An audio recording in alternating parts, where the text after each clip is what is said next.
नमस्कार, मैं एस्ट्रोलॉजर सीमा शर्मा अपने एस्ट्रोलॉजी के YouTube चैनल पर आपका हार्दिक स्वागत करते हैं। आज मैं जिस विषय को लेकर आपके सामने उपस्थित हुई हूँ वह एक बहुत ही महत्वपूर्ण विषय है ज्योतिष को लेकर, जिसके बारे में अक्सर लोग ज्योतिषियों से चर्चा करते रहते हैं।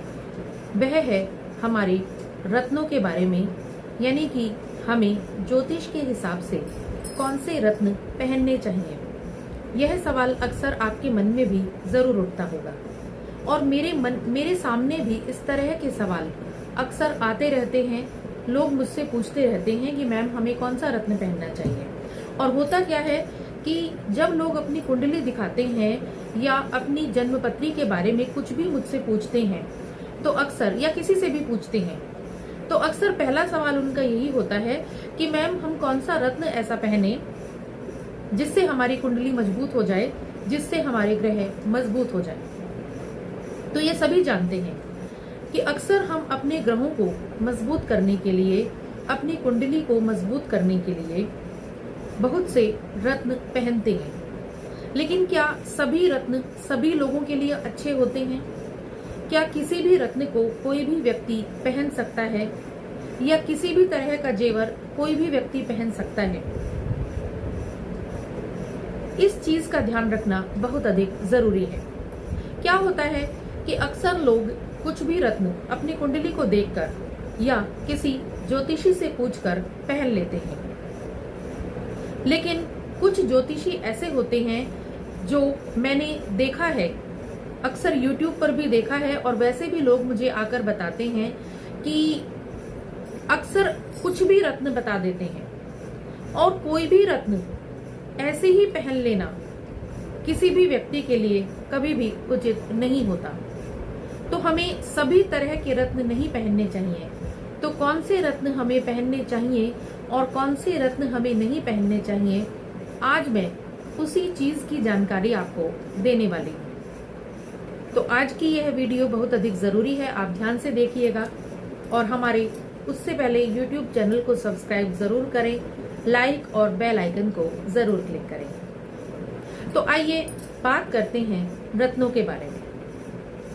अक्सर लोग रत्नों के बारे में सवाल पूछते हैं कि हम कौन सा रत्न पहने, हमारी कुंडली के हिसाब से कौन सा रत्न सही रहेगा। जैसे कि मैं अक्सर आपको बताती रहती हूँ कि हमारी कुंडली में 12 भाव होते हैं, 12 घर होते हैं और 9 ग्रह भी होते हैं, ये आप सबको पता है।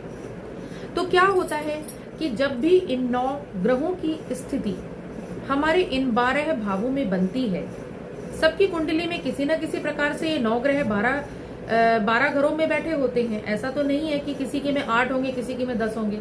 सभी 9 ही ग्रह हैं और 12 ही घर हैं हर व्यक्ति की कुंडली में, चाहे वो इस संसार में कभी भी किसी भी वक्त किसी भी जगह पर पैदा हुआ है। यदि उसकी कुंडली बनाई जाएगी तो 9 ही ग्रह मिलेंगे और 12 ही घर मिलेंगे वैदिक एस्ट्रोलॉजी में। ठीक है, चलिए हमने कुंडली बना ली। उसके बाद हम कुंडली का विश्लेषण खुद से करते हैं या अपने किसी ज्योतिषी से कराते हैं। उसके बाद सबसे पहला सवाल क्या आता है कि कौन सा रत्न पहने। क्यों आता है सबसे पहले सवाल? क्योंकि लोग ये सोचते हैं कि रत्न पहनने से हमारे जो ग्रह हैं हम उनको स्ट्रॉन्ग कर लेंगे, उनको हम मजबूत कर लेंगे और उससे हमारी कुंडली पर अच्छा प्रभाव पड़ेगा। हाँ, ये बात सही है कि यदि हम अपने कुछ ग्रहों को मजबूत कर लें जो कि हमारी कुंडली में कमजोर स्थिति में बैठे हुए हैं, तो अवश्य ही हम अपनी कुंडली के ग्रहों के कुछ फलों को अच्छा बना सकते हैं, बढ़ा सकते हैं। जो रत्न पहनने का जो पर्पस होता है, जो रत्न पहनने का उद्देश्य होता है, वह उस ग्रह के फलों में वृद्धि करने का होता है। इसीलिए हम अक्सर रत्न पहनते भी हैं और पूछते भी हैं और ज्योतिषी उनके बारे में बताते भी हैं। तो ये तो हमें पता चल गया कि अपनी कुंडली को मजबूत बनाने के लिए, अपने ग्रहों को स्ट्रॉन्ग करने के लिए हमें रत्नों को पहनना पड़ता है या रत्नों को पहनने से हम अपने ग्रहों को मजबूत बना सकते हैं। लेकिन क्या सभी रत्न सबको पहनने चाहिए? हमें कौन से रत्न पहनने चाहिए और किन रत्नों को हमें अवॉइड करना चाहिए, यह सिर्फ हमें अपनी कुंडली देखने से पता चलता है। और यह सिर्फ एक अच्छा ज्योतिषी ही बता सकता है आपको। क्योंकि मैंने अक्सर देखा है कि लोग जो हैं, कुछ ज्योतिषी भी ऐसा करते हैं कि कोई भी रत्न बता देते हैं। अक्सर वो ज्योतिषी ऐसा काम करते हैं जो कि अक्सर रत्न बेचने का भी काम करते हैं। ये मैं आपको सच्चाई बता रही हूँ, क्योंकि जिनको रत्न बेचना होता है वो अवश्य ही कोई ना कोई रत्न आपको जरूर पहना देंगे। और ऐसे मैंने YouTube पर भी वीडियो देखे हैं, ऐसे ज्योतिषी भी मैंने देखे हैं जो कुछ ना कुछ आपको ऐसा बताते रहेंगे। ये मैं बहुत काम की बात आपको बता रही हूँ, जो कुछ ना कुछ रत्न आपको ऐसा बता देंगे और साथ में उसका लिंक भी आपको दे देंगे कि आप ये रत्न खरीद लीजिए। तो मेरे हिसाब से आपको ऐसे ज्योतिषियों से बचकर किसी ऐसे ज्योतिषी से सलाह लेनी चाहिए जो कि आपको सही सलाह दे आपकी कुंडली के हिसाब से। क्योंकि जिसको रत्न बेचना होगा वह तो सारे रत्न बेचने की कोशिश करेगा, ठीक है। क्योंकि मेरे हिसाब से सभी लोगों के लिए सभी तरह के रत्न ठीक नहीं माने जाते। और सबसे बड़ी बात तो यह है कि हमें वह रत्न पहनना चाहिए जो हमारी कुंडली के लिए अच्छा हो, जिससे हमारी कुंडली में कुछ किसी ग्रह को फायदा हो और हमें कुछ फायदा हो। और मैं तो जनरली यह कोशिश करती हूँ, अक्सर यह कोशिश की जाती है कि यदि बिना रत्न पहने ही कुंडली के फलों में वृद्धि की जा सके साधारण उपायों से, तो उससे अच्छा तो कुछ हो ही नहीं सकता। क्योंकि रत्न पहनने से आपको एकदम से प्रभाव मिलता है, और एकदम से प्रभाव मिलने पर कभी कभी यदि वह ग्रह आपके किसी नकारात्मक घर से संबंधित है तो आपको नकारात्मक प्रभाव भी मिल सकता है। कभी कभी हमें मजबूरी में कोई रत्न बताना पड़ जाता है जो कि ऐसा होता है, जो कि किसी के पॉजिटिव और नेगेटिव दोनों तरह के घरों से संबंधित होता है।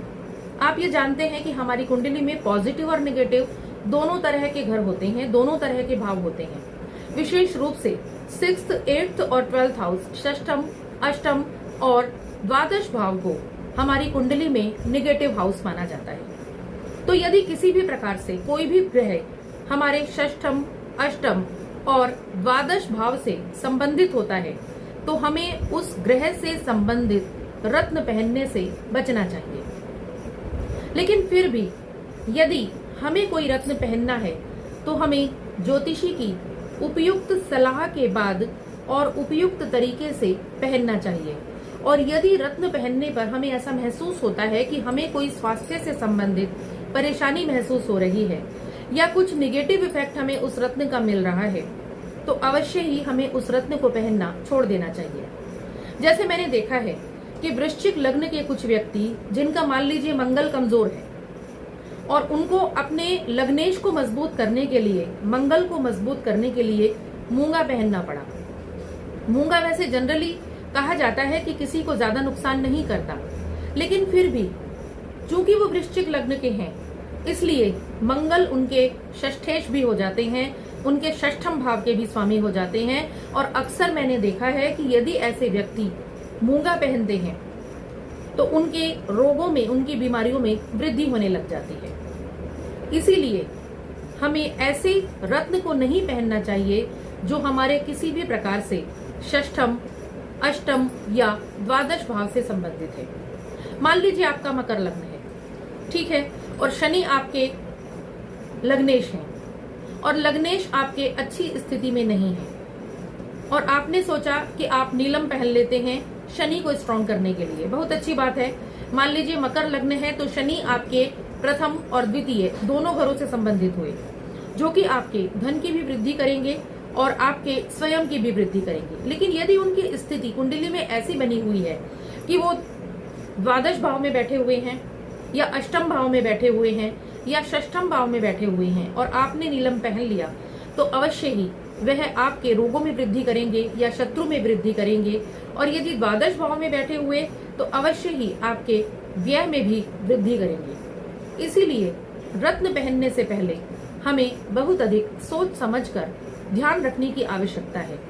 इसी तरह से जो लोग पुखराज पहनते हैं, पुखराज एक अच्छा रत्न है, हमारे शुभ ग्रह गुरु को मजबूत करता है और गुरु हमारी हर तरह से मदद करता है, हर तरह से हमारी कुंडली में तरक्की करता है। लेकिन कुछ कुंडलियों में मैंने देखा है कि गुरु षष्ठम भाव में बैठा होता है और ऐसे लोग क्या करते हैं, अक्सर जब भी पुखराज पहन लेते हैं या अगर सोना भी ज्यादा पहनते हैं तो ऐसे लोगों की बीमारियों में इतनी अधिक वृद्धि हो जाती है कि वह अक्सर बीमार ही रहते हैं। या उनके रोग बढ़ते ही रहते हैं, उनको बीमारियों से छुटकारा मिलता ही नहीं है। इसीलिए यदि आपका गुरु आपके षष्ठम भाव से संबंधित है या षष्ठम भाव में बैठा हुआ है या षष्ठेश है, तो आपको अवश्य ही पुखराज से बचना चाहिए। इसी तरह से यदि बुध आपके षष्ठम भाव से संबंधित है, आपका षष्ठेश है, और मान लीजिए आपका भाग्येश भी है, यह होता है मकर लग्न की कुंडली में, ठीक है। आपने अपना भाग्येश होने के कारण अपने बुध को मजबूत करने के लिए पन्ना पहन लिया, ग्रीन कलर का जो होता है, लेकिन पता यह चलता है कि रोग और बीमारी इतनी अधिक बढ़ गई कि आप परेशान हो गए। इसीलिए सभी रत्न सभी लोगों को सूटेबल नहीं होते, इस चीज का ध्यान रखना बहुत अधिक जरूरी है। इसीलिए जब भी आप कोई रत्न पहने तो पहले अपनी कुंडली का ठीक से विश्लेषण कराएं कि कहीं ऐसा तो नहीं कि जो रत्न आप पहनने वाले हैं वह आपके किसी नेगेटिव हाउस से संबंधित हो। यदि वह ग्रह आपका कमजोर भी है और आपके नेगेटिव हाउस से संबंधित है, तो अवश्य ही आपके नेगेटिव घरों के फलों में कमी करेगा और उससे संबंधित रत्न आपको नहीं पहनना चाहिए, बल्कि उसको मजबूत करने के लिए आप उस ग्रह से संबंधित मंत्रों का जाप कर सकते हैं, ईश्वर की पूजा कर सकते हैं, दूसरे उपाय कर सकते हैं, जैसे कि अलग अलग ग्रहों के बताए जाते हैं। तो इसीलिए हमेशा ध्यान रखें कि आप कोई भी रत्न ऐसे ही नहीं पहन लें। अक्सर चंद्रमा जिनका नेगेटिव हाउस से संबंधित होता है, उनको भी सच्चा मोती पहनने से या चांदी पहनने से बचना चाहिए। वैसे सच्चा मोती या चांदी जनरली बहुत हल्का होता है और किसी को नुकसान नहीं करता, लेकिन फिर भी यदि आपके नेगेटिव हाउस से संबंधित है तो यह आपको नुकसान कर सकता है। और स्वास्थ्य से संबंधित यदि आपको कोई परेशानी है तो आपको इन चीजों का अवश्य ही ध्यान रखना चाहिए। तो इसीलिए मैं यह कहूंगी कि आपको कभी भी कोई रत्न पहनना हो, कभी भी कुछ भी आपको अपनी कुंडली से संबंधित कोई शक है कि आपको किसी ग्रह को मजबूत करना है, तो उससे पहले संपूर्ण विश्लेषण अपनी कुंडली का कराएं, उसके बाद ही आप उस रत्न को पहनने के बारे में सोचें। आशा करती हूँ कि आज की मेरी दी हुई जानकारी आपको अवश्य काम आई होगी और आप अवश्य ही इस चीज का ध्यान रखेंगे और ऐसे ही बिना ही सोचे समझे कोई भी रत्न नहीं पहनेंगे। आशा करती हूँ आप सब स्वस्थ रहेंगे और खुश रहेंगे। आप हमारे YouTube चैनल को सब्सक्राइब अवश्य करें, लाइक और बेल आइकन को जरूर क्लिक करें। धन्यवाद।